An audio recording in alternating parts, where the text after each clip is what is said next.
Do you want to know how you can log into your Cintra Payroll account? If yes, then this video is for you.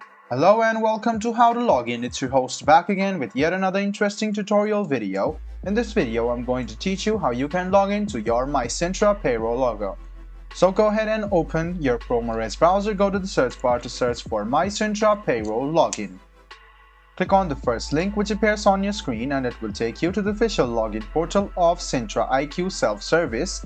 You can also see that you can log in using your Microsoft account. So if you want to skip all of this, go ahead and click on this and log into your Microsoft account which is connected to your Cintra Payroll account. If you don't want to do that, you can go with the old school type. So go ahead and write down your username or your email address in the first box. After you write down your username, go to the second box and write down your password. Make sure to check your password by clicking on this icon over here and then click login. This way you can successfully log into your Cintra Payroll account. I hope this video was helpful for you. If you still have any kind of confusion, please do mention us on the comment section down below. Like the video, subscribe to the channel and do hit the bell button for more.